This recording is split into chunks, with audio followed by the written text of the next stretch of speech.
Mais regardez, à la limite, je dis pas que tous les citoyens ont la capacité ou encore les connaissances juridiques, là, mais il aurait pu dire, écoutez, on va porter une plainte en déontologie, on va vous citer, on est en train de filmer, tout pour dissuader le policier de continuer à faire. Puis juste en disant ça, en répétant, il y a une lumière qui va allumer dans le cerveau du policier, mais là, je risque, il y a des témoins qui sont là, puis ils sont en train de filmer, je risque fort de me retrouver avec des problèmes, là.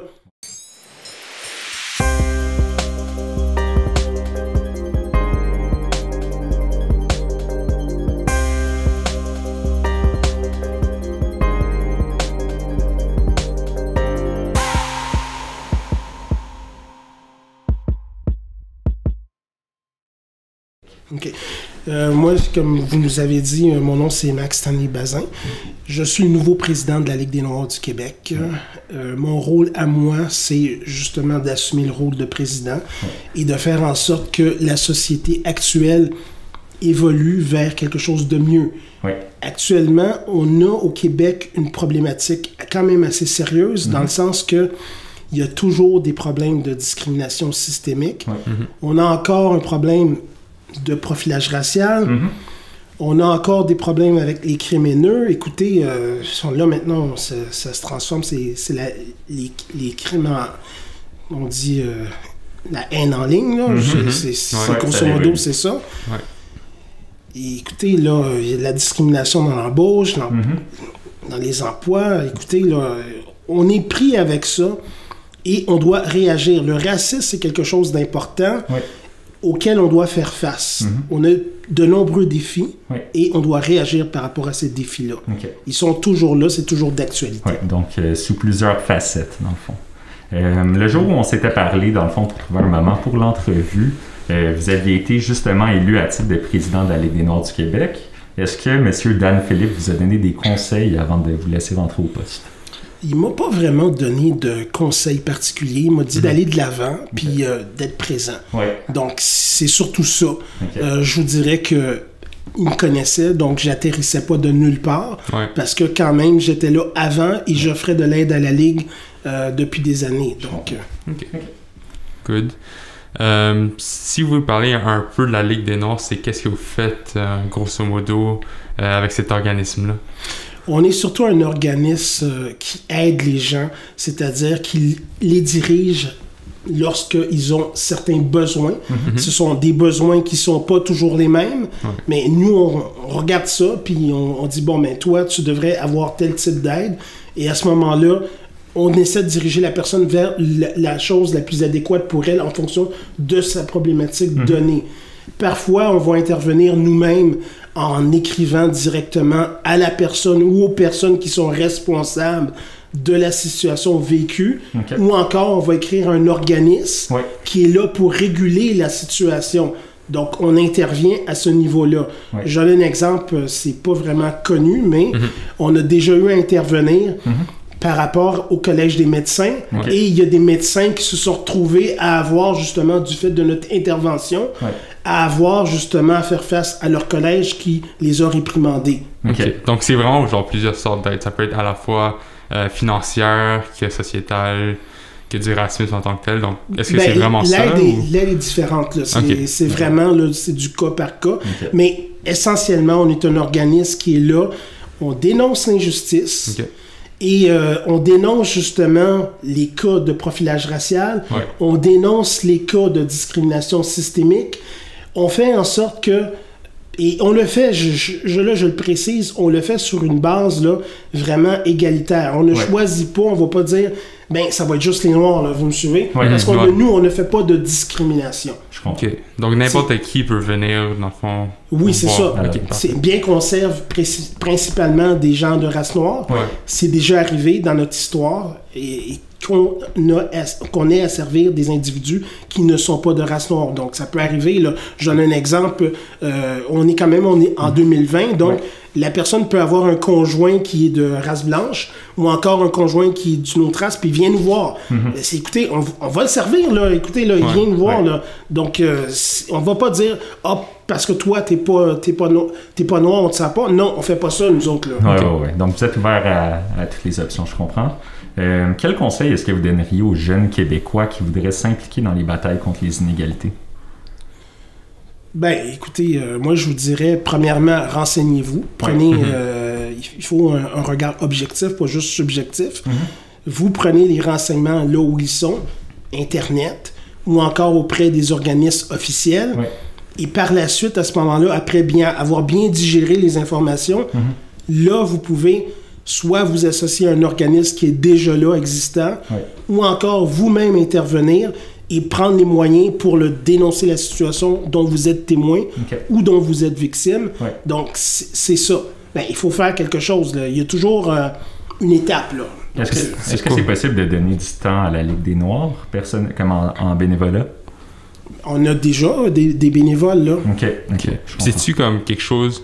Admettons, le monde qui font juste suivre un mouvement sans s'éduquer par rapport à tout ce qui se passe. On va dire, par exemple, le Black Lives Matter, il y a du monde qui suit le mouvement sans s'éduquer. Est-ce que c'est quelque chose que vous trouvez qui aide au mouvement ou quelque chose qui aide pas au mouvement? Moi, je vous dirais, écoutez, le simple fait qu'on a des gens qui dénoncent des injustices, c'est quelque chose qui aide dans un certain sens parce que la voix populaire, de tout temps, ça a été quelque chose d'important. Les gouvernements, à savoir tant le gouvernement fédéral que le gouvernement provincial, ce sont des individus qui sont élus à la base. Donc, ils sont tenus de prendre compte, ils sont tenus de respecter la volonté populaire dans un certain sens, parce que ce sont ces gens-là, c'est un ensemble de gens qui vont faire en sorte qu'ils vont être élus, là. Donc, OK. Parfait. Je comprends. Quel changement est-ce que vous aimeriez amener à la Ligue des Noirs du Québec maintenant que vous êtes officiellement en charge? Bien, écoutez, là, j'ai pas vraiment d'idée particulière par rapport à ça. Je vous dirais que moi, toute idée qui va être justement positive, je vais la regarder. Donc, je peux vous dire que moi, on n'est pas fermé à la Ligue des Noirs du Québec. Je ne suis pas fermé, je suis toujours ouvert. Donc, ce qui se passe ailleurs, je regarde, puis je me dis, bon, ça, peut-être que je pourrais l'utiliser moi aussi. Vous comprenez? Donc, je regarde, je fais toujours une analyse à ce niveau-là. Donc, s'il y a quelque chose qui marche ailleurs, mais pourquoi pas le reproduire ici au Québec? Donc, normalement, là, tout organisme qui veut avancer, toute personne qui veut avancer, c'est ce qu'elle doit faire. Donc, c'est pas se dire, c'est juste ce qui a marché avant, ou encore la situation, on va se cantonner, on va rester là. C'est pas comme ça que ça marche. Parce que sinon, les autres avancent, puis nous, on reste à la même place. Et quand on n'avance pas, ben, écoutez, dans un sens, c'est comme si on reculait, là, parce que les autres, là, ils sont loin en avant, là. C'est quelque chose d'assez collectif, ça veut dire la Ligue des Noirs, puis il y a quelque chose de représentatif ou qui ressemble à ça ailleurs, dans d'autres provinces, aux États-Unis. Est-ce que vous parlez ou c'est comme vraiment chacun son organisme seul? Je peux pas vraiment répondre à cette question-là parce que je viens de prendre mes marques là. Puis mais regardez, est-ce qu'il y a d'autres organismes? Je pourrais vous donner un exemple en tant que tel. Il y en a un, c'est un organisme qui est venu de la Belgique pour venir ici. Et écoutez, là, donc oui, dans un certain sens, mais je les connais pas tous, donc je veux pas faire d'erreur par rapport à ça. Donc fait que c'est vraiment plus de l'observation. En même temps, quand vous dites que vous prenez des idées qui viennent d'ailleurs et qui marchent ailleurs, c'est vraiment plus de l'observation que, mettons, un certain partenariat que vous faites. Il y a eu, je vous ai donné l'exemple de l'organisme qui est venu de la Belgique. Et regardez, là, donc ça, c'est entre guillemets, donc j'ai malheureusement, ça me prend un peu par surprise la question, parce que sinon, je pourrais vous donner le nom précis de l'organisme, là, mais ça peut toujours être fait ailleurs. Mais ils se sont déplacés de la Belgique pour venir ici au Canada. Donc, c'est un exemple que je vous donne. Je ne les connais pas tous, les organismes-là. Donc, c'est ça. Puis qu'est-ce que vous apprenez de ce qui se passe aux États-Unis en ce moment? Puis qu'est-ce qui pourrait être appliqué ici au Canada? Quelque chose de semblable ou de différent? C'est quoi l'apprentissage que vous retenez là, du mouvement Black Lives Matter là-bas? C'est pas tant une... ce que je vous dirais, c'est que ils ont plus tendance à aller sur la place publique, vous me suivez? Parce qu'on n'a pas vraiment le... Oui, on a des problèmes ici au Québec. on a des problèmes au Canada, mais ils ne sont pas aussi étendus qu'aux États-Unis. Donc, aux États-Unis, ça va prendre d'autres proportions. Ouais. Parce que, justement, ils ont une problématique qui est là, qui traîne depuis des années. OK. Mais nous, au Québec, là, au Canada, on n'a pas à se rendre au même niveau que les États-Unis. Ouais, je comprends. On doit éviter ça. OK. Moi, personnellement, et la Ligue des Noirs du Québec, on ne souhaite pas d'avoir des émeutes comme aux États-Unis. Ouais. Ça, là, c'est des choses qu'on veut éviter à tout prix. OK. Donc, écoutez, là, c'est pas compliqué. On a des lois au Québec. OK. On a des lois au Canada. Il faut que ces lois-là soient respectées. Quand une personne ou des personnes ou encore un organisme, je donne un exemple, le SPVM, fait en sorte que des individus ne respectent pas justement ce qu'ils devraient respecter, Ouais. on a un problème avec ça. Puis ça va justement... Le problème, là, il va rentrer, il va augmenter, il va grossir. Écoutez, là, je vais vous donner un exemple comme ça pour que vous puissiez bien saisir, bien comprendre. Il y a, au cas où je vous informe, si jamais vous ne le saviez pas, Ouais. Ouais. en tant que citoyen, vous avez tout à fait le droit de filmer un policier lorsqu'il fait une intervention Ouais. sur la voie publique. OK. Factuellement, ce qui arrive fort malheureusement, c'est qu'il y a certains policiers qui vous menacent ou encore qui vont faire en sorte de prendre votre caméra, prendre votre téléphone cellulaire. Ouais. Ils n'ont pas le droit de faire ça. Écoutez, là. Et ce qui arrive, ils ont un code de déontologie. Là. Ouais, c'est comme peut-être pour Là, de mémoire, là, c'est les articles 5, 6 et 7. Là. Okay. Donc, par rapport à la panoplie qui violent là, de leur code de déontologie. Bon, grosso modo, ces individus-là, ils sont condamnés dans notre système, mais c'est une tape sur les doigts. C'est pas vraiment une vraie condamnation quant à moi. Je comprends. Parce que, regardez, ça varie. Donc, si vous regardez sur le site, parce qu'il y a un site, justement, avec des décisions, ça va de la réprimande à la simple suspension de salaire, qui est considérée comme étant dans les grosses répercussions pour le policier. Ouais.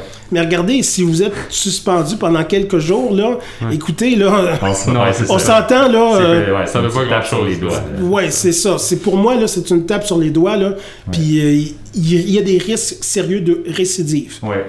Donc, ça, et il y a une autre chose aussi que vous ne savez pas nécessairement, et c'est malheureux, mais il va peut-être falloir, ben, selon moi, il va falloir le faire, qu'il y ait une modification à la loi sur la police, que moi j'ai dû lire, entre guillemets. C'est ardu, mais on n'a comme pas le choix. Donc, il y a une disposition dans la loi sur la police qui fait en sorte que le policier qui s'entend avec la victime, donc ça peut être des excuses, ça peut être une somme d'argent. Ben là, à partir de ce moment-là, pour le comportement fautif qui a été commis, je donne un exemple, le policier vous a frappé, là, puis vous pourriez même être à terre plein de sang. Là. Puis c'est ça. Mais si ça passe par ce processus-là, mais regardez, il y a bien des chances que, fort malheureusement, ça va... s'il n'y a pas de plainte, puis ça reste là, ben ça va disparaître, puis le policier en question, il va être libre de recommencer ailleurs, puis de refaire la même chose avec d'autres personnes. Je vous ai donné l'exemple extrême, là, pour que vous puissiez de comprendre, de saisir, là. Donc, mais c'est sûr que c'est pas nécessairement ça à chaque fois, mais malheureusement, cette disposition-là fait en sorte, là, que le policier, il se retrouve avec un dossier vierge de toute annotation par rapport à l'incident, parce que ça passe à la trappe, ça disparaît. Mais ça, dans le fond, c'est un peu une genre d'entente à l'amiable.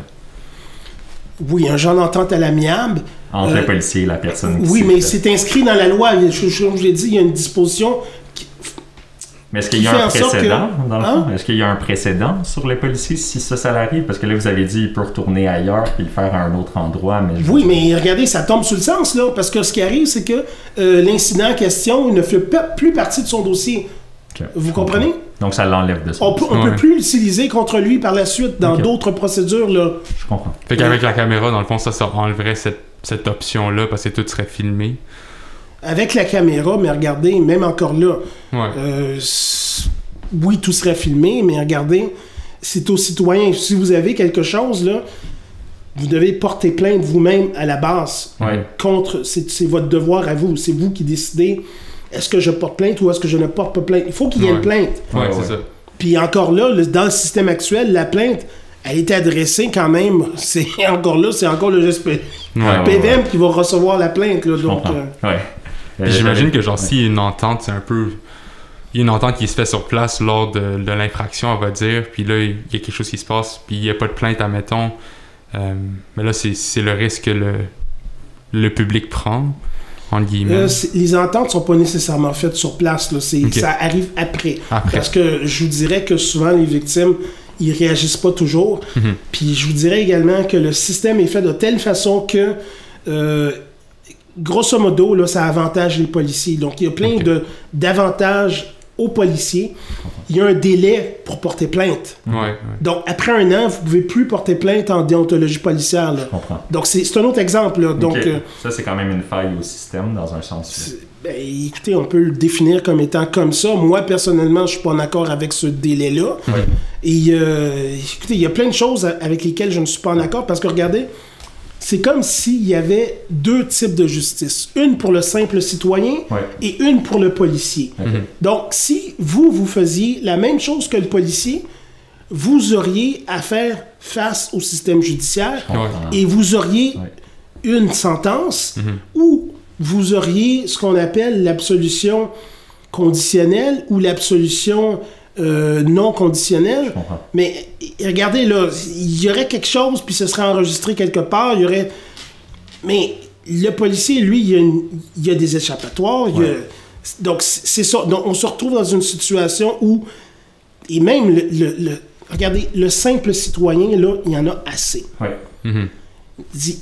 Je pense pas me faire erreur quand je dis que la plupart des gens, ils ont déjà compris que les policiers ont un traitement préférentiel. Est-ce que vous êtes d'accord avec ça? Je suis assez d'accord, mais je pense que ça dépend des circonstances. Mais généralement parlant, oui. Donc, c'est ça. Donc, écoutez, normalement, il devrait y avoir une forme d'égalité. Donc, c'est pas normal que les citoyens voient quelque chose comme ça. Là. Donc, c'est... Parce que plus vous avez de pouvoir, plus vous avez de responsabilités, et plus, justement, vous devriez être un exemple. Surtout si, normalement, votre travail, c'est de servir, de protéger la population. Donc, si vous faites en sorte que c'est pas ça, dans le fond, que vous faites, là, dans le fond, vous faites le contraire, ben il y a un problème. Déjà là, dans la loi sur la police, là, les policiers ont le devoir de sauvegarder les droits et libertés. Bon, s'ils agissent de manière contraire à la Charte canadienne ou encore à la Charte québécoise des droits et libertés, on s'entend pour dire qu'ils ne sauvegardent pas les droits et libertés. Là. Non, c'est sûr. C'est ça la situation. Là. Écoutez, là, les gens sont pas idiots, là, ils sont capables de lire. Là. Donc, le profilage racial, là, vous respectez pas l'article. Ben, là, je veux pas dire l'article, là, mais en tout cas, non, je vais le dire, là, je veux pas. Hein? L'article 10. C'est ça. Ça, vous êtes sur la Charte québécoise là, présentement.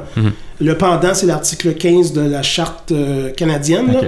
Mais je voulais pas ennuyer les téléspectateurs. C'est correct.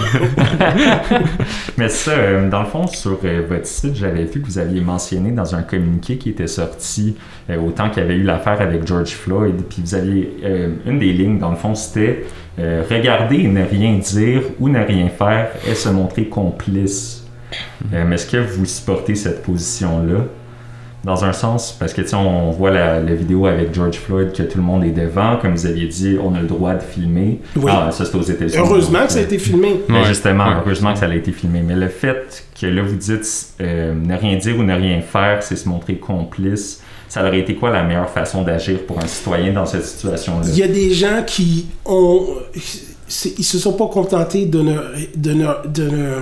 rien dire parce qu'il y a eu justement, lors de cet incident-là, une prise de position par la part des citoyens, pas de tous les citoyens, mais il y a des voix qui se sont élevées contre le traitement qui était réservé à cet individu-là. Donc pour moi, ce qui était fait, c'était pas compliqué, là. C'était de la torture, ni plus ni moins. Là. Et c'est pas pour rien que ce policier-là s'est retrouvé vu la preuve, avec des problèmes avec les autorités, là. Ils n'ont pas eu le choix. Là. La preuve était claire, elle était nette. Là. Ouais. Écoutez, là, il a supplié pour ne pas mourir. Mais oui, pendant 11 minutes, 8 minutes. C'était long, là. Non, c'est vraiment terrible à regarder, là, définitivement. Puis genre, mettons, si vous étiez une personne... Si vous suggérez... Ce serait quoi l'action que vous suggérez à quelqu'un qui voit cet acte-là haineux? Parce que c'est ça, comme vous avez dit, les gens ils ont fait un mouvement par la suite, mais sur place, il y a des morts, là. Donc on peut pas le ramener, c'est terrible. Ça, je comprends, les morts à l'heure actuelle, là, avec notre technologie, c'est pas le cas, on peut pas rien faire. Mais regardez, à la limite, je dis pas que tous les citoyens ont la capacité ou encore les connaissances juridiques, là.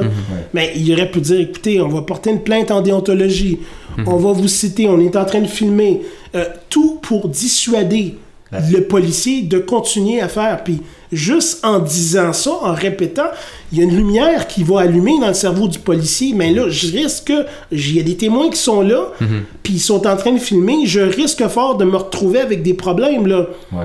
C'est sûr que moi, je connais pas l'étendue, justement, de la déontologie, de comment ça se passe, justement, aux États-Unis pour chaque État, parce que chaque État, ils ont leurs propres règles, là. Mais je dirais qu'ils ont quand même des règles à respecter, ils ont des conséquences.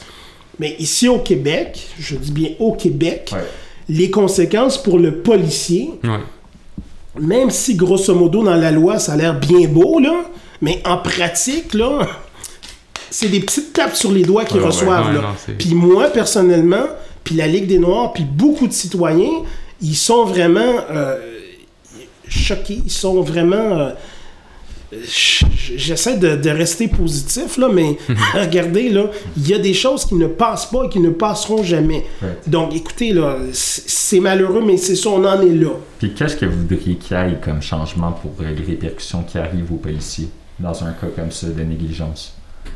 Là, vous faites référence au cas de Québec, Josh. là, au Québec. Au Québec, ici, parce que vous dites qu'il comme si vous aviez à faire un changement. S'il y avait un changement à apporter à qu'est-ce qui arrive aux policiers. Premièrement, il faudrait qu'il y ait des vraies sanctions qui soient appliquées et pas juste mis dans une loi, là, comment dire, là, mais il faudrait vraiment que ça soit appliqué. Et il faudrait également que les sanctions se retrouvent dans la loi, pas laisser le commissaire à la déontologie, parce que là, présentement, c'est le cas, il y a une grande liberté, puis il va piger dans les sanctions puis tout ça, mais c'est pas comme ça par rapport aux citoyens qui doivent faire face à la justice. Là, je donne un exemple. Si vous avez commis un vol, il y a une plainte. Puis il y a une sanction qui est appropriée par rapport à tel acte. C'est pas comme ça là, pour le policier. Là. Mettons comme quoi qu'il fait un voie de fait, c'est-à-dire il tombe sur vous, puis il vous frappe, il vous bat. Il n'y a pas ça, là. Donc, le commissaire peut choisir la plus basse peine, comme il peut choisir une haute peine. Mais en réalité, là, en pratique, c'est des petites tapes sur les doigts qu'ils reçoivent en général. Ça, c'est-tu public? Ce trial-là, c'est-tu public? C'est public. Si vous êtes intéressé, vous allez sur Internet, vous avez accès aux décisions qui sont rendues. Parfois, je dis parfois, c'est tellement public, c'est tellement... publicisé qu'ils n'ont pas le choix, ils doivent faire un exemple. Ils n'ont vraiment pas le choix, là. Mais en général, là, ça passe tout droit. Je donne un exemple. Il y a des policiers qui ont fait un faux rapport de police. Dans le fond, ils ont amené un individu sur un pont, puis l'individu, c'est un individu blanc, là, en guillemets, mais comme j'ai dit, on ne fait pas de discrimination. Donc, ce qui arrive, c'est que cet individu-là, écoutez, il faisait froid, tout ça, puis ils n'avaient pas le droit de faire ça. Ils ont menti. Puis la raison pour laquelle ils se sont fait pogner, c'est le GPS. Ah ouais. Le fameux GPS. Fait qu'il y a quelqu'un qui a pensé à rapporter la situation, puis c'est ça. Donc, je sais pas si c'est quelqu'un de notre équipe, là. Mais... non, parce qu'il y a des gens qui savent pas, mais les organismes comme nous, on travaille avec des lanceurs d'alerte. Il y a des gens qui nous envoient de l'information et tout, puis des fois, tu sais, ils poussent dans une direction. Quand il y a quelque chose qui est vraiment trop... on n'a pas le choix de donner des renseignements, donc... puis s'ils n'agissent pas, mais là, c'est une autre étape de plus, là, mais il n'y avait pas le choix, donc c'est ça. Okay. Je vais vous donner un autre exemple qui me vient à l'esprit comme ça. Il y a un policier qui... ça, c'est juste pour établir le fait que les policiers ne sont pas des saints. Ils peuvent commettre des actes criminels comme toute autre personne dans la société. C'est tous des humains, là. C'est un humain avant d'être un policier. Oui, c'est ça. Je vais vous donner un autre exemple. À l'intérieur d'un cinéma, il y a une personne qui avait perdu près de 10 000 $. Okay. Et une personne assez honnête est arrivée, a pris l'argent et a appelé la police. Et la police se présente, c'est un officier de police. L'officier de police prend l'argent et finalement, il encaisse cet argent-là. Écoutez, là, ça s'est passé, c'est récent, là, c'est 2019 maximum, là, vous me suivez, là? Ce policier-là, il a été pris là, la main dans le sac parce qu'il y a une enquête qui s'est déroulée, tout ça. Mais il a fallu qu'il y ait une plainte, là, vous me suivez. Là. Mais il s'en est fallu de peu qu'il échappe. Là. Mais finalement, lui, il a dû aller à la cour. Il a été sanctionné par rapport à ça. Mais jusqu'à la dernière minute, là, avant d'aller à la cour, il luttait. Là. C'est ça, je peux vous dire. Là. Donc, c'est ça. Mais écoutez, comme je l'ai dit, là, les lanceurs d'alerte, je ne sais pas s'il y en a qui vont écouter, là. Donc, je vous dirais que votre travail est très apprécié à la Ligue des Noirs du Québec. Donc, continuez à nous donner de l'information. Et je vous dirais que ça va toujours rester anonyme. Même si vous êtes des policiers, regardez, là, on ne divulgue pas nos sources, même pas à des journalistes. Je comprends. Donc, si on divulgue quelque chose, là, c'est pas vraiment, vous n'êtes pas cité, vous n'êtes pas nommé, on fait tout ce qu'il y a à faire. Donc, puis je vous dirais qu'on ne conserve rien à la Ligue. Je comprends. Donc c'est tout dans l'anonymat. Oui, c'est ça. Je comprends. Puis dans le fond, votre recours collectif en ce moment, là, il y a combien de personnes qui y participent? Je vous dirais que c'est plusieurs centaines de personnes. J'ai pas les chiffres en tête présentement. Juste une estimation. Ça change vraiment continuellement. Donc, c'est pas moi qui m'occupe de cette partie-là. Est-ce que vous visez un certain chiffre ou est-ce que c'est plus la qualité des allégations qui importe? Regardez, déjà là, le chiffre de 171 millions a été basé sur un chiffre, à savoir sur le rapport. Il y a un rapport qui a été fait par des experts et ce sont des experts indépendants. Je signale que ce sont des experts qui ont été engagés par le SPVM. Je ne sais pas s'ils voulaient se sortir de leurs problèmes. Peut-être qu'ils pensaient qu'ils allaient avoir des résultats autres. Ouais, c'est ça. Mais de toute façon, des années avant, les rapports allaient toujours dans le même sens. Là. Donc, il aurait dû s'attendre à ce que ça soit semblable. C'est ça. Donc, et d'ailleurs, il y a d'autres provinces qui ont sorti des rapports similaires. Puis, regardez, là, donc, veut pas, ils se sont tirés dans le pied parce que on a utilisé, là je vous dis ça, là, on a utilisé les résultats de ce rapport-là pour faire un calcul au niveau justement du nombre de victimes. Je comprends. Donc c'est quelque chose d'objectif ce qu'on a fait. Ok, je comprends. Et juste pour vous dire également, c'est que plus tard, il va y avoir, une publicité pour aller chercher le maximum de gens par rapport aux périodes données, par rapport au groupe justement. Puis les gens vont avoir l'opportunité de venir ou non, c'est-à-dire de s'inscrire dans le cadre du recours collectif. On ne va pas forcer les gens à s'inscrire, là. Donc c'est à eux de venir, c'est à eux de demander. Écoutez, là, donc c'est ça. Ok, je comprends. Est-ce que vous trouvez que comme avoir plus de personnes de différentes culture et ethnicités dans la SPVM, est-ce que c'est quelque chose de positif ou c'est vraiment un problème légal dans leur déontologie? Ça, regardez, je vais être honnête avec vous, regardez, là. Je suis toujours honnête, dans le fond. Là, c'est pas que les policiers, oui, ils font du profilage racial, puis il y a des problèmes, puis tout ça, mais de ce côté-là, de ce que moi j'ai entendu, de ce que j'ai vu, c'est que les policiers reconnaissent que ils n'ont pas assez de membres des minorités visibles dans leur c'est dans leur base, c'est-à-dire pour travailler comme policier. Et ils recherchent, justement, vu cette situation-là, ils recherchent à en avoir plus.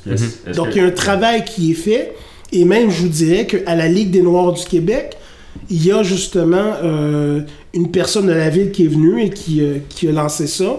Et je vous dirais également qu'au conseil de ville également, ça a été annoncé, donc c'était public dans le fond. Ils veulent de la diversité, ils en veulent plus. Parce que leur cible est loin d'être atteinte. Et je vais vous donner un autre exemple, là, comment dire, même le STM, donc je précise STM, qui est, comment dire ça, le plus bon des élèves au niveau des cibles, là, au niveau de la diversité. Même eux, ils n'ont pas atteint la cible. Là. Donc, c'est ça le point. Là. Ils n'ont pas assez de diversité. Mais encore là, ils ont beaucoup mieux ils sont plus représentatifs au niveau de la diversité. Pour s'en convaincre, vous avez juste qu'à prendre le métro ou encore vous allez vous regardez là, soit métro, autobus, là, on voit la diversité, elle est là. Puis même au sein de leur conseil, il y en a encore de la diversité. Mais regardez là, donc, mais les autres entreprises, comme le SPVM, c'est pas la même chose. Ouais, parce que je sais que c'est comme quelque chose qui est en débat. Puis admettons, genre, moi, d'une ethnicité asiatique, je sais que c'est pas un métier qui est très favorisé par notre culture.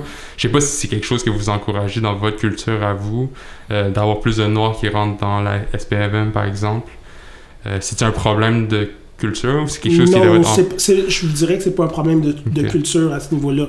Donc, toutes les personnes qui voudraient entrer dans la police, là, donc c'est pas la culture qui va les empêcher là, de... Mais je veux dire, c'est-tu quelque chose qui est, comme, qui est mis d'avant pour les jeunes mettons, dans votre culture? Parce que nous, mettons, pour moi, les Asiatiques, on n'encourage pas nécessairement les plus jeunes à rentrer dans ce métier-là pour certaines raisons. Est-ce que c'est quelque chose qui se passe aussi dans... Ben là, vous parlez d'encouragement. Moi, je dirais que c'est propre à chacune des familles. Là. Donc, je peux pas vous dire. Mais je donne si vous avez un père policier ou bien si vous avez assisté à un événement ou bien si un policier vous a sauvé ou il y a eu X affaires, si vous avez eu une expérience positive avec la police, il y a comme des chances que vous allez vouloir entrer dans la police. Là. Donc, mais si vous assistez à quelque chose de négatif, vous n'avez pas envie d'entrer dans la police. Donc, actuellement, dans la société actuelle, écoutez, il y a un problème de profilage racial. Et ce problème-là, ben, je suis comme désolé, mais tant que vous allez avoir la réalité qu'on connaît aujourd'hui, vous allez avoir beaucoup de mal à faire en sorte que les cibles soient atteintes dans le SPVM, là, vous comprenez? Là? Même s'ils font certaines campagnes, là, mais écoutez, le jeune, là, c'est pas un fou, là. Non. Il est dans un parc, là, puis on l'interpelle, puis pour rien, là, comme ça, là, on l'interpelle juste parce qu'il est là, parce qu'il est noir, ou bien parce que c'est un arabe, puis il décide comme ça, mais toi, tu dois avoir commis une infraction, là. Écoutez, ça marche pas comme ça. Non, c'est ça. Justement, c'est ce qu'on appelle du profilage racial, c'est totalement illégal, mais écoutez, malheureusement, ça se pratique encore, puis même encore... Des fois, ça va être... Je donne un exemple. Là, on a la question du masque. Là. Regardez, dans des parcs publics, à un moment donné, il y a eu justement... Ça a été dénoncé par une autre association. Il y a eu des Blancs qui étaient dans le parc. Il y a eu des Noirs qui étaient dans le parc. Pour la même infraction, ben, ce qui s'est passé, c'est que on a puni les individus de race noire. On leur a donné des contraventions. Et pour les Blancs qui se trouvaient sur place... Ils ont reçu un simple avertissement. Donc, écoutez, on comprend que l'article 15 de la Charte canadienne des droits et libertés, il n'est pas respecté. Non, c'est ça. Parce que le traitement doit être égal. Donc, c'est ça, l'application de la loi doit être égale pour tous. Là. Donc, encore là, c'est quelque chose là, qui est malheureux, mais c'est ça. On assiste à ça dans notre société. Là. Mais avec des faits objectifs, comme vous venez de pointer, est-ce que c'est facile de gagner un cas en cours dans une situation comme ça? Parce que je veux dire, là, si vous dites que c'est vraiment les personnes noires qui ont reçu l'amende, les personnes blanches non, je veux dire, ça a l'air d'être un cas assez factuel. Regardez, je vous dirais, là, c'est jamais facile quand on va à la cour. Vous savez pas à quoi vous s'en tenir, vous savez pas qu'est-ce qui va arriver. Je vous dirais, mais c'est peut-être plate à dire, mais regardez, même si vous êtes coupable de la pire des infractions, vous me suivez? Vous avez des chances d'être innocenté. Vous comprenez, là? Parce qu'il y a plusieurs choses qui peuvent se produire, là. Donc, je ne vous donnerai pas de nom, je ne vous dirai pas qu'est-ce qui s'est passé, ni comment, mais je peux vous dire que il y a plusieurs individus qui s'en sont tirés alors qu'ils étaient coupables. Ouais. Donc, c'est ça. Donc, c'est malheureux, mais ça arrive. Puis l'avocat qui représente les individus en question, il doit faire son travail. Il est pris avec ça. Ouais. Donc, c'est ça. La seule échappatoire qui arrive dans des cas comme ça, c'est quand, heureusement, pour le système, le client ne dit pas tout à son avocat. Ouais. Et c'est, ouais, comment c'est dire ça, mais l'avocat, il va pas piocher sur la tête du client, il dit, Non, dis-moi la non. vérité, dis-moi ci, dis-moi ça, puis on l'aide. Mais s'il y a des choses qui sont pas dites, il y a des choses... C'est la collaboration est c'est ça qui arrive. Lui, il fait son travail, il va pas aller chercher le... C'est comme... Ouais, non, je comprends. Parce que, dans cette même optique-là, est-ce que vous avez déjà, comme votre organisme, est-ce qu'il a déjà refusé des demandes d'aide, admettons qu'il n'y ait pas assez de preuves factuelles ou que les demandes étaient vraiment minimes pour pouvoir aider la personne? J'ai pas de souvenir par rapport à ça. Okay. Ce que je peux vous dire, c'est que, regardez, on a déjà, ben là, justement, hier, j'étais en fonction, donc j'ai 3 cas, justement, où on avait référé à la Commission des droits de la personne et de la jeunesse. Okay. Puis je ne veux pas dire du mal de cette commission-là. Ils sont indépendants. Ils ont décidé de ne pas prendre le dossier. Okay. Donc, et d'ailleurs, j'ai pas de feedback par rapport à ça. Donc, je ne sais pas pourquoi ils n'ont pas pris le dossier. Ils n'ont pas donné de rétroaction? Ah, mais moi, j'arrive, je reçois un dossier, puis je fais le suivi, puis j'arrive, je vois ça. Donc, ma position à moi par rapport à ça, je ne vais pas aller taper sur la tête de l'organisme. Ils ont suivi leur procédure, puis ils ont décidé, de façon indépendante. Okay. Donc, à ce moment-là, on va trouver à cette personne-là un avocat qui va justement accepter ou non d'agir. Ouais. Parce qu'il y a des milliers d'avocats là, dans la province de Québec. Là. Ouais. Écoutez, donc ça, c'est des choses qui peuvent être faites. Là. Puis quand une personne ne peut pas se payer un avocat, c'est quoi les démarches que vous faites pour essayer de l'aider? Il y a l'aide juridique, je vous dirais. L'aide juridique, OK. Donc ça, c'est... puis dans de rares cas, c'est comme... parce qu'il y a des gens qui ne sont pas admissibles à l'aide juridique. Même encore là, en grattant un peu, il y a moyen, selon moi, de faire quelque chose. Là. Donc, qu'est-ce qui fait qu'une personne ne peut pas être éligible à l'aide juridique? Est-ce que c'est ça dépend du montant qu'elle touche par année. C'est ça, la strate salaire. De leur salaire. C'est ça. OK. Sinon, quand vous faites la défense d'une personne qui est atteinte qui est victime, dans le fond, de profilage racial, est-ce qu'il y a des difficultés par rapport au système pour les avocats qui essaient de défendre la personne? Est-ce que c'est plus facile est-ce que c'est facile de se défendre ou est-ce qu'il y a des choses qui pourraient s'améliorer? Est-ce qu'il y a des désavantages? Est-ce que c'est clair qu'il y a un désavantage pour la personne qui se défend comparé à l'autre personne? J'ai pas tout à fait saisi, mais je vais essayer de... Ouais. Est-ce que vous trouvez que le système est en faveur des policiers ou des individus? Ouais. Grosso modo. Grosso modo, là, regardez, là, je vous dirais que le système actuellement, c'est que... Puis là, je sais pas si ça a changé, là, mais regardez, là, je vous dirais que souvent, c'est des humains qui sont là, à la base, là, vous me suivez? Je vais vous donner un exemple d'une juge qui... ça s'est passé, j'étais là, donc j'ai vu. Elle a dit... voici ce qu'elle a dit. Elle a dit... grosso modo, là, mais c'est à toutes les fois que les policiers interviennent, c'est parce que ils ont des raisons de le faire et que vous avez forcément commis quelque chose de mal. OK. Et ça, c'est du parti pris, pas à peu près, là, vous comprenez, non, là? Vous me suivez? C'est comme une culture. Le juge qui dit ça, qui se permet de dire ça, normalement, puis il n'a même pas encore rendu sa décision, il est sur le banc, là. C'était une femme qui avait fait ça. Je vous dirais que normalement, l'avocat qui est là, il doit y envoyer un signal. Et ce signal-là, c'est lui faire comprendre que vous allez aller en appel de sa décision puis qu'elle va sauter. Nécessairement. C'est pas tous les avocats qui vont le faire, mais c'est ça. Donc, à la limite, même si l'avocat n'est pas prêt, logiquement, moi, ce que je préconise, c'est de demander directement Parce que vaut mieux, selon la situation du client, à ce moment-là, de demander l'absolution conditionnelle ou inconditionnelle tout de suite. Ouais. Vous me suivez? Parce que vous avez quand même une base, vous avez des renseignements, puis vous l'obtenez à ce moment-là. C'est ça, mais il y a des avocats qui ne vont même pas se donner la peine de demander ça. OK. Mais encore là, je sais pas parce que je veux taper sur la tête des avocats, là, c'est ça. mais malheureusement, c'est quelque chose qui arrive. Puis c'est déjà arrivé que il y a quelqu'un qui appelle à la Ligue et pour dire, mais écoutez, voilà, puis parce que moi, je travaille pas comme avocat, mais regardez. Fait qu'on dit, bon, ben, regarde, demande à ton avocat de demander une absolution conditionnelle ou inconditionnelle, puis c'est très important. Puis on lui explique à ce moment-là quels sont les enjeux par rapport à ça. Parce qu'on sait jamais qu'est-ce qui peut arriver quand vous êtes devant un juge. Il peut vous acquitter comme il peut vous condamner. Une condamnation, c'est dur, c'est quelque chose qui peut vous suivre, qui peut vous donner des problèmes. Je donne un exemple. Même si vous obtenez la fameuse absolution inconditionnelle ou conditionnelle, supposons que pour une raison ou pour une autre, c'est enregistré dans le système, puis c'est le cas. Il y a ce qu'on appelle le BSP. Savez-vous ce qu'est le BSP? Non. OK. C'est le Bureau de la sécurité publique. C'est lui qui vous donne la possibilité de travailler dans le gardiennage. Agent de sécurité, ça vous dit quelque chose, ça? Oui.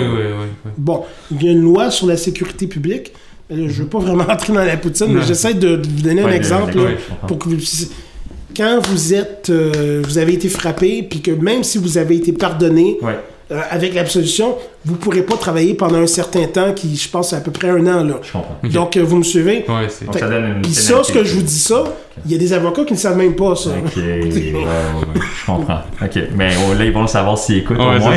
Oui, c'est ça. Là, fait qu'il dit à son client, ben, plaide coupable, si tu vas avoir l'absolution, ça. Puis il leur dit, ben, ça va bien aller, mais dans le fond, tu sais, quand t'es agent de sécurité, mais ça va pas bien aller, tu vas perdre ton poste. Non, c'est ça. Donc, si les avocats utiliseraient tous les outils à leur disposition, ça pourrait aller un peu mieux. Là. Puis avoir un peu plus une justice qui serait équitable ou égale. Dans un sens. Là, je veux pas... non, mais c'est ça. J'essaie pas de... Non, c'était pas ça le but non plus. Là. J'essaie pas de prendre cette... J'ai juste donné un exemple comme ça. Ouais. Puis ça, je voulais savoir également, c'est quoi votre opinion par rapport aux États-Unis? On a vu dans le Black Lives Matter le defund the police, enlever l'argent à la police. Donc, le financement qui est donné, le defund the police. Est-ce que vous avez une opinion par rapport à ça? Si vous avez lu mes communiqués, mais là, je sais pas s'ils ont tous s'ils ont tous publié ce que j'avais écrit, puis j'ai écrit plusieurs choses. Là. Donc, ce qui arrive, il y a une portion de ma position à moi, c'est de faire en sorte que les fonds qui sont alloués à la police, qui, entre guillemets, sont votés par la ville, soient diminués. Je comprends. Quand, justement, le comportement des policiers fait en sorte que on se retrouve avec une problématique dans la société. Parce qu'on s'entend que monsieur et madame tout le monde, là, ils n'ont pas voté pour se retrouver dans une situation où la police reçoit de l'argent et viole leurs droits fondamentaux. Là. C'est pas vrai. Ils votent pour être servis, protégés par leurs élus, par leurs policiers. Mais écoutez, quand c'est pas ça qui arrive, là, est-ce que vous êtes tenté de sortir encore de l'argent de vos poches? Non. Est-ce que vous êtes tenté, justement... ça, il y a quand même quelque chose, là. Parce que regardez, là, de mémoire, malheureusement, j'ai pas le chiffre parce que ça me prend un peu par surprise, mais je pense que c'est près de 11% du budget de la ville, il est alloué, justement, au SPVM, là, c'est beaucoup, là. 11%, c'est très beaucoup. Donc, c'est ça. Donc, c'est comme si, en quelque sorte, et là, je crois que l'argument a probablement déjà dû être soulevé, c'est comme si on finançait le profilage racial. C'est comme, écoutez, là, ça n'a pas d'allure, là, à un moment donné, là. Mais je me dis, si on est pour faire l'avocat du diable, si on enlève de l'argent à la police puis qu'on dit qu'ils font du profilage racial parce qu'ils sont mal formés, est-ce que ça n'irait pas un peu dans la vision contraire à ça? Parce qu'on leur enlève de l'argent, ils sont déjà pas assez bons, la formation n'est pas assez bonne, puis là maintenant on s'entend, si on enlève du financement à la police, c'est certain qu'ils vont pas faire mieux, non? Non, ce que je vous dirais, regardez, je vais vous donner une autre chose, là, une autre réponse qui est souvent dite par l'administration de la ville. Là. on n'a pas compétence. On peut rien faire. OK. C'est du ressort du provincial. Mais cet argument-là, il sort souvent. Ouais. Mais regardez, là, vous avez au moins l'argument, c'est la possibilité de faire en sorte qu'il y a moins d'argent qui soit mis dans les coffres du SPVM. Là. Il vous reste cette technique-là. Là. Ouais. Il faut vous en servir. Là. Si vous avez ça, c'est vous qui payez. Là. Ouais. Puis si vous donnez trop d'argent, ben là, en tout cas, là, j'essaie de je voudrais dire des choses, mais c'est parce que il y a un élu qui m'a demandé de pas trop dire certaines choses, puis je dois respecter. Parce que j'ai une entrevue demain, d'ailleurs. Ouais. OK. Mais donc, c'est ça. En vrai, on pourrait tourner sur les body cam, en fait, les caméras corporelles. C'est quoi les avantages, c'est quoi les désavantages? Écoutez, les avantages des caméras corporelles, c'est qu'il va y avoir plus de transparence. Okay. La transparence est important. Ouais. Donc, le policier va difficilement pouvoir faire ce qu'on appelle un faux témoignage ou encore présenter un faux rapport de police. Je vous ai donné l'exemple tout à l'heure. Ça peut arriver. Je ne dis pas que ça arrive dans tous les cas, mais ça va arriver des fois qu'un policier va... malheureusement mentir ou encore va dire des choses qu'il n'est pas supposé dire, soit pour couvrir un collègue, soit justement pour se protéger, soit par intérêt, mais ça arrive, ces choses-là, ce sont des humains qui sont là. Oui, bien sûr. Ouais, c'est ça. Je vais vous donner un autre exemple pour bien saisir. À un moment donné, encore là, c'était un blanc qui était... je vous donne ça comme exemple, là. Parce que c'était capté par les caméras. Il y avait un incident à Trois-Rivières, c'était un voleur. Le voleur en question s'est fait rattraper par les policiers. Avant de se faire... il s'est couché en étoile. Il n'offrait aucune résistance, c'était clair. Ouais. Donc, il n'était pas là pour se battre, fighter. Non, c'est pas ça. Les policiers, dès qu'ils arrivent, là, c'est un festival de coups. Il y avait quelque chose à... Je sais pas, peut-être qu'il avait... Il s'était levé du... je sais pas. Mais écoutez, là, ils ont donné des coups, là, puis c'était clair. C'était filmé, ça? Oui, c'était filmé. C'est d'ailleurs encore sur Internet, vous pouvez aller regarder, là. Figurez-vous qu'il y a des plaintes qui ont été logées, qu'il y a eu un processus judiciaire, et je sais pas trop comment ça marche à Trois-Rivières, mais écoutez, au niveau de la preuve, le système a fait en sorte que la plupart des policiers s'en sont sortis, sauf un. Et encore là, ce policier-là, il a obtenu ce qu'on appelle l'absolution conditionnelle. Et tous les autres policiers qui, pour moi, mais en tout cas, moi, quand je regarde la caméra, c'est peut-être objectif, mais je vois qu'il donne des coups. Ouais, c'est ça. Il n'est pas tout seul. Il n'est pas tout seul, mais les autres policiers ont été blanchis. Donc, j'ai pas assisté aux délibérations du juge, mais écoutez, pour moi, c'est une injustice flagrante. C'est sûr, là, tu vois en vidéo. Non, c'est ça, certainement, avec la vidéo, le support vidéo. C'est comme si on lui fallait prendre un coupable, puis qu'il y en a un qui a été pigé au sort, là. C'est l'impression que ça donne, là, dans... Puis je pense qu'il y avait eu une situation semblable avec la situation de George Floyd, parce qu'il y avait les policiers à côté qui ont vu la situation arriver, puis là, c'était l'affaire de est-ce que c'était un meurtre au 3e degré, 2e degré, tout ça. Donc, c'est en tout cas, ils en ont pris un au moins, celui qui avait le genou dessus, puis c'était pas sa première incident, là, c'était pas son premier incident en la matière c'est par rapport à un individu. Donc, Puis si vous aviez des changements à proposer par rapport à la formation qui est donnée aux policiers pour faire mieux, qu'est-ce que vous changeriez? Ben là, je suis pas vraiment l'expert entre guillemets par rapport à ça. Donc, moi, ce que je vous dirais, premièrement, à la base, là, c'est que le policier ou la policière, ce sont des individus qui sont des humains. Donc, il faut leur inculquer une certaine culture. Il faut leur dire, écoutez, là, ça, c'est pas permis, à savoir, puis leur dire, écoutez, là, si ton supérieur, si au niveau de la pratique, quand tu arrives, là, puis qu'ils disent ce qu'on t'a montré à l'école de police, là, oublie ça, mets ça dans une poubelle, là, de pas écouter ça, là, cette voix-là. Donc, ce qu'on leur a enseigné, là, puis l'obligation de respecter les lois, il faut que ça se transcrive dans la réalité. Il faut que les lois soient respectées, là. Donc, c'est ça. Donc, à quelque part, là, je vous dirais, là, il y a quelque chose qui est fait. Je suis pas policier, je sais pas comment ça se passe, mais je vous dirais, c'est comme évident. Ouais. Le policier qui est au début, c'est un jeune sortant de l'école de police. Ouais. Il est pas contaminé, là, vous me suivez, là. Non, c'est ça. Il arrive, puis à moins d'être déjà, justement, un individu qui a choisi le métier de la police pour de mauvaises raisons. Là. Ouais. Il y en a toujours des individus comme ça. Donc, il y aurait normalement, en principe, on devrait faire une enquête sur les postulants, puis vérifier si dans leur passé, il y a des incidents qui devraient faire en sorte que non, on ne devrait pas les admettre dans la police. Okay. Je donne un exemple, là. Si vous avez une page web, là, où vous faites de la haine en ligne, où vous dites des choses contre les Noirs, contre les Arabes, puis c'est des choses non appropriées, des choses inacceptables, cet individu-là, il devrait jamais rentrer dans la police, là, non, vous me suivez, là? Ouais. Donc, si vous avez... mais là, il n'y a pas d'enquête, là, de ce que moi je comprends, là, il n'y aurait pas d'enquête de ce genre-là menée sur le passé des candidats afin, justement, de s'assurer que les postulants soient des individus qui soient aptes à faire le travail de policier, à travailler dans la communauté, là. Donc, c'est ça. Puis, je vous dirais également que, en principe, le policier qui, pour une raison ou pour une autre, dénoncerait ses collègues, il devrait avoir un genre d'immunité par la loi et qui ferait en sorte qu'il ne pourrait pas être stigmatisé par la suite.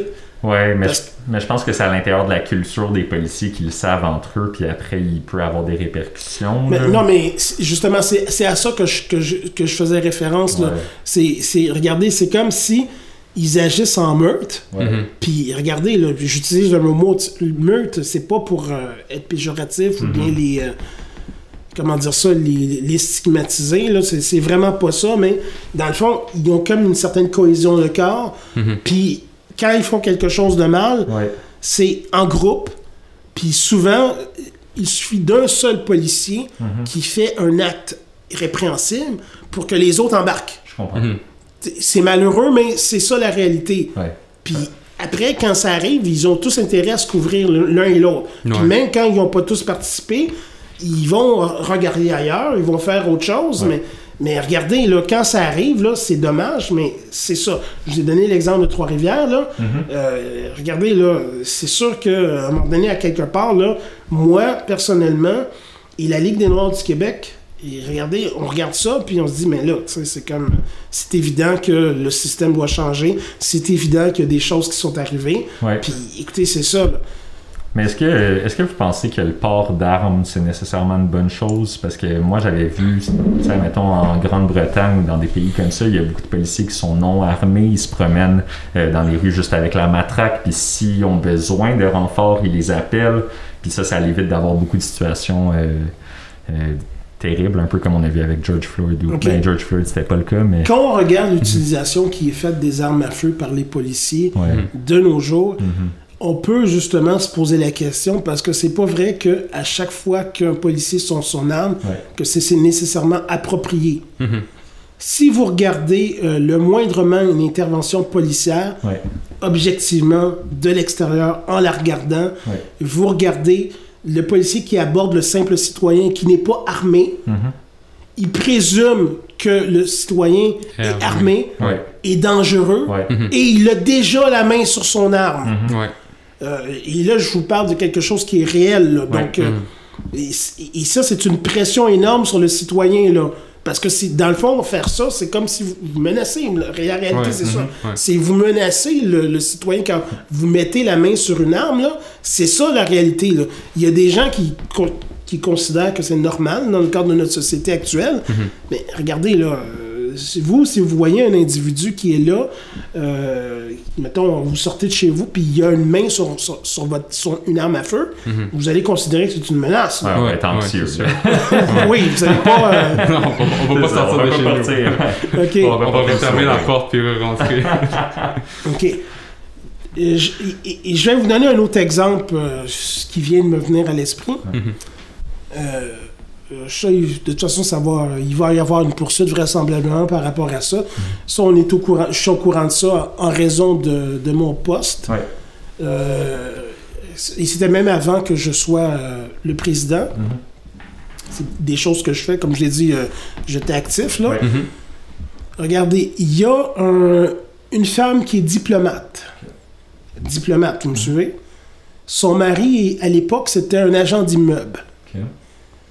Et là, ils sont chez eux, tranquillement. C'est les petites heures du matin.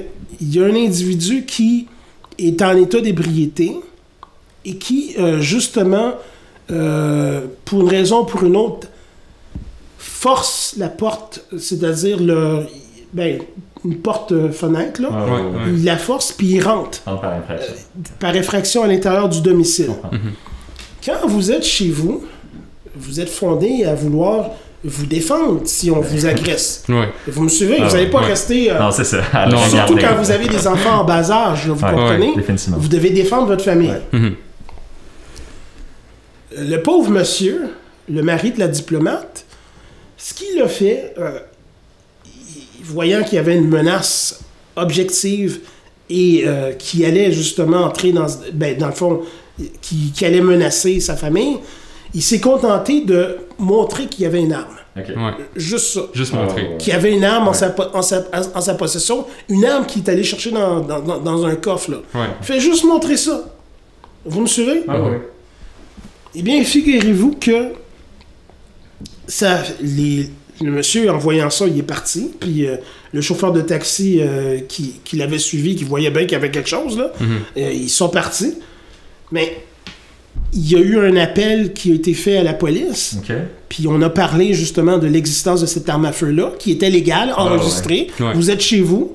On n'a pas le droit de forcer chez vous. Non. C'est ça. Mais figurez-vous que ça a suffi pour que la police déploie le maximum du maximum. Figurez-vous que c'est comme si c'était dans un film, là. Puis là, des petits points rouges apparaissent sur vous, sur votre bébé, sur votre femme. Le bébé, là, je le prends pas. Je vous dirais, là, je le prends pas. Non, mais c'est comme, écoutez, là, ça prend pas le... Je suis choqué par l'histoire. Écoutez, là, donc, c'est ça le point, là. Donc, peut-être c'est un hasard, là, tu sais, c'est comme... mais regardez, là, c'est comme si... Parce que vous, mettez-le, vous, à la place du monsieur, là. S'il était le moindrement... il aurait pu s'énerver, puis il serait plus là aujourd'hui, là. C'est comme, vous voyez, il y a une menace là, contre ses enfants, contre sa femme, puis tout ça. Puis même si ce sont des policiers là, qui sont là, ben, de toute façon, au départ, il n'y avait pas... Normalement, il ne devait pas faire ça, là. Non, c'est ça. Selon moi, c'est ça. Mais de toute façon, figurez-vous qu'ils l'ont amené, c'est-à-dire, ils l'ont amené dans un poste de police, puis il a été obligé de faire face à cette histoire-là. Puis on l'a ramené après chez lui. Donc, il était arrêté, détenu, puis après ça, on le ramène chez eux. C'est traumatisant. C'est très traumatisant, exactement. Mais surtout qu'il y avait le port d'armes, puis c'était légal. C'était légal. Il n'a commis aucune infraction, là, ce bonhomme-là. Non, c'est ça. C'est terrible. C'était tellement traumatisant que il a attendu et attendu, là. C'est pour ça que je vous dis, il y a une façon technique, là, que c'est volontaire, toutes ces affaires-là. Donc, je vous dirais, là, les gens sont traumatisés. Puis quand ils sortent un peu la tête du trou, là, puis ils arrivent à respirer, là, ils s'en vont, puis ils vont faire leur plainte. Je comprends. Donc, c'est ça le point, là. Donc, la réalité, là, c'est ça. Il faut... Et il y a un autre point également, ce que je dis comme ça. Si vous... Ça, c'est parce que c'est au Québec, c'est particulier, là. Si vous êtes au Québec, vous avez une arme enregistrée chez vous, si la police, pour quelque raison que ce soit, doit intervenir chez vous, et que vous avez une arme, ils le savent, parce que c'est enregistré dans leur machine, vous êtes présumé à l'avance être une menace potentielle, puis ils vous traitent d'une façon différente.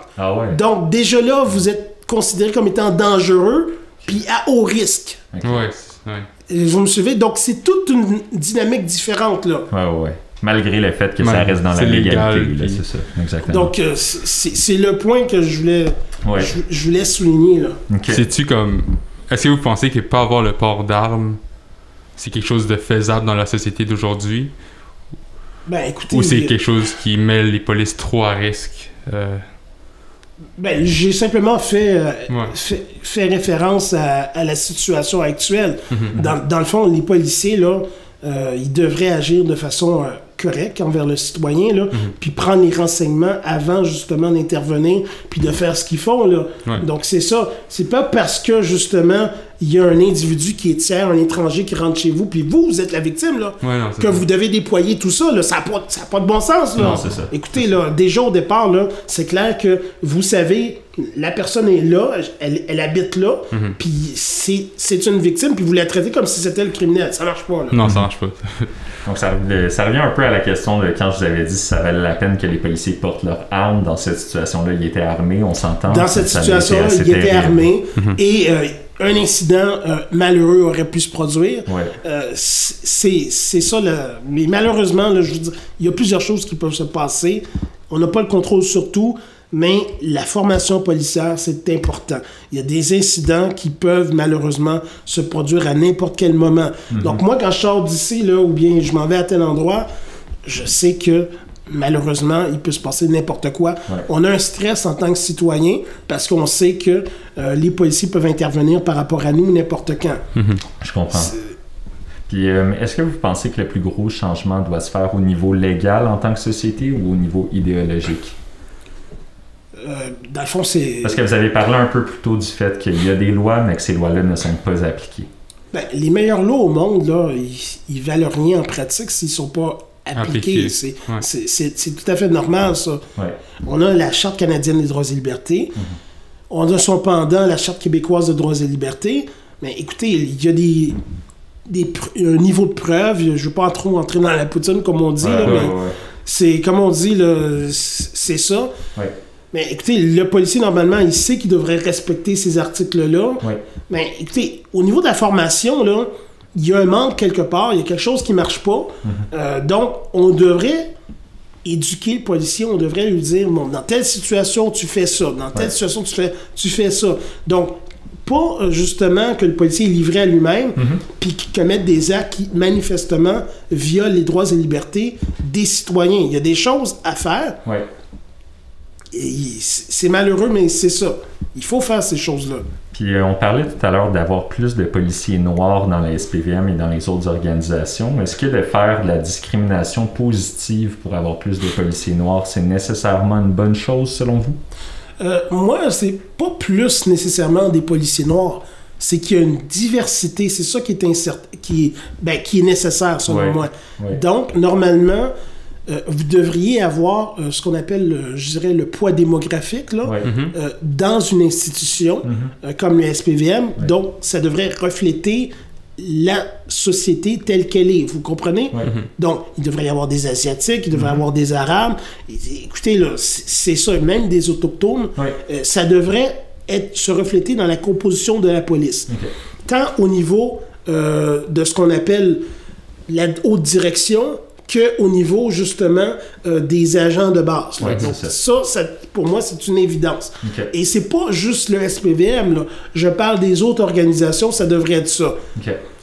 Et des cibles pour atteindre ça, je dirais que, idéalement, et ça, ce serait au niveau législatif, il faudrait qu'il y ait une intervention quelque part, que quelqu'un se réveille, puis dire, bon, ben, on va faire ça, puis là, ça deviendra obligatoire, vous me suivez? Mais est-ce que ça va être fait? Est-ce que ça sera fait? Ça, je peux pas vous dire, là. Mais il faut que quelqu'un, au moins, le demande à quelque part, là. Donc, c'est ça. Parce que c'est bien beau, ils se fixent des cibles, elles sont pas obligatoires, puis elles sont pas, justement... c'est ça la situation présentement à la Ville de Montréal. Puis les cibles sont pas atteintes, là. Puis ça va être comme ça pendant des années, puis des années, puis des années, là. Ben, écoutez, ça a un impact dans la société, là, donc c'est ça. Mais renforcer ça, mettons, cette égalité de représentation-là dans un organisme, est-ce que c'est pas un plus gros problème que de juste engager du monde par leurs compétences? Écoutez, moi, je vous dirais, au départ, là, quand vous êtes... ça va pas être un plus gros problème parce que les gens qui sont là, qui se présentent normalement, ils ont les compétences pour pouvoir intervenir. Là. Puis ça prend pas, je dirais... je sais pas si c'est vieux comme expression, ça prend pas la tête à Pampino nécessairement pour entrer dans un poste puis faire, le travail qu'on vous demande. Là. Au pire, là, on va vous former puis si vous êtes pas capable de faire la job, on va prendre quelqu'un d'autre. Là. Il y en a plein qui vont pouvoir combler le poste et remplir les attentes, là. Vous me suivez, là? On va pas me faire croire que ils vont pas réussir à trouver le candidat idéal, là. C'est pas vrai, là. C'est comme dans ma tête, là, il y a une possibilité de trouver. Donc, quand on veut, on peut. Ouais, ok. Mais c'est juste parce que dans le fond, on sait que les policiers, c'est une genre de fratrie. Donc, de faire de la discrimination positive pour amener plus de personnes noires, quand il y a beaucoup de blancs puis qu'il y a déjà des préjugés face aux noirs dans cette institution-là, ça pourrait pas faire que les policiers blancs qui sont là, qui essaient de rentrer, qui ont maintenant plus de difficultés à s'intégrer à la police, ça pourrait pas faire plus de conflits à l'interne dans cette fratrie-là des policiers puis créer un peu plus de stigma. D'une certaine... Je sais pas si vous comprenez la question. Là, mais... Ben, je comprends où vous voulez vous en venir, mais encore là, je vous dis, il y a un problème éducationnel. Il y a des choses qui doivent être faites dans notre société. Il y a des choses qui doivent être dites. Regardez, là, il y a... c'est comme le racisme, entre guillemets, mais c'est un comportement qui ne devrait pas être. Donc, vous ne devriez pas arriver et dire que... et faire certaines choses négatives envers un autre individu uniquement parce que c'est un noir, uniquement parce que c'est un arabe, uniquement parce que c'est un autochtone. Vous pouvez pas faire ces choses-là parce que c'est contraire justement au principe d'égalité. Vous ne pouvez pas justement faire en sorte que votre voisin, que votre collègue fasse la même chose que vous. Vous savez que c'est mal, là. Donc, il faut éduquer ces gens-là, il faut leur montrer que c'est mal, il faut leur dire, puis ceux qui veulent pas écouter, je suis bien désolé, mais ces individus-là, encore là, je le dis, ils doivent être signalés, ils doivent avoir une sanction appropriée, parce que regardez, quand vous êtes au poste que vous occupez et que votre devoir, c'est de servir la population et de protéger celle-ci, donc si directement ou indirectement, vous faites en sorte que ça n'arrive pas, écoutez, vous n'avez pas votre place dans la police. Là. Je comprends.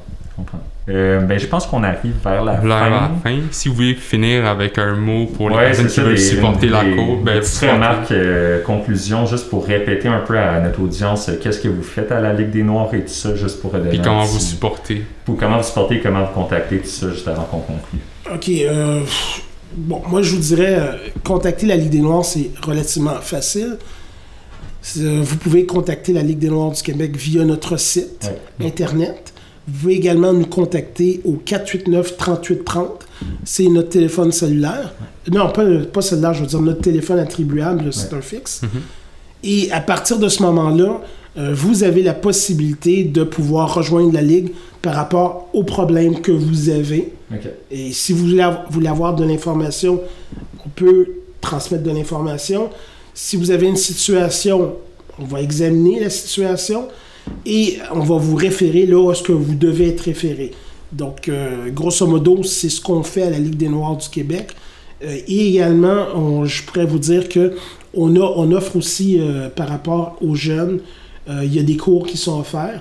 Il y a également des aides qui sont offertes. Il y a des personnes qui ont besoin de réintégrer un emploi ou encore qui cherchent un emploi. Mais la Ligue intervient à ce niveau-là. Donc, ce sont des choses qui sont offertes à la Ligue. Là. Puis, est-ce que vous prenez du support financier de personnes qui veulent vous supporter? Vous acceptez les dons? Est-ce que vous acceptez des dons?